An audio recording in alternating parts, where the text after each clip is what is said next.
Les procureurs fédéraux américains étant sur le point de refermer l'affaire liée au procès Brian Christensen, ils ont convoqué leur principal témoin.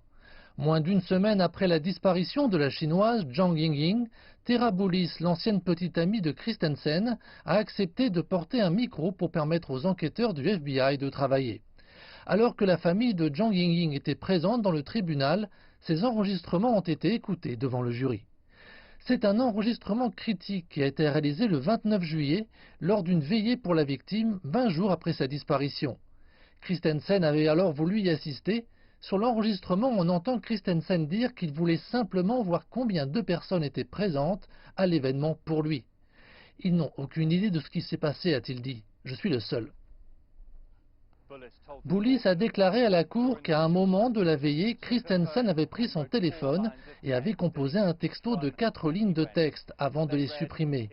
Ils lisent « C'était moi, elle était la 13e, elle est partie, pour toujours ».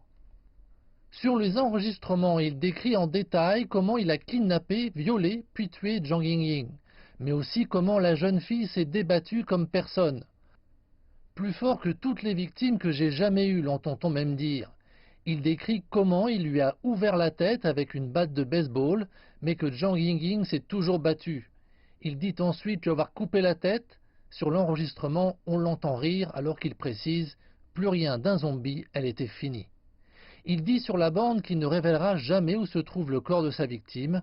Les témoignages font suite à un enregistrement vidéo diffusé au tribunal, Christensen ayant été interrogé par des agents du FBI quelques jours seulement après la disparition de Zhang Yingying. Cet enregistrement révèle comment Christensen a changé son histoire.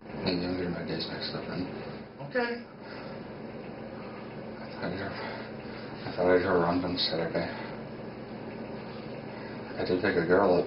I don't remember where. Okay. Where'd you take her, Brent? When did you find Yingying? Tonight. Auparavant, un expert légiste du FBI avait déclaré à la cour que l'ADN retrouvé dans l'appartement de Christensen correspondait parfaitement à celui de Zhang Yingying. Les délibérations du jury devraient commencer la semaine prochaine.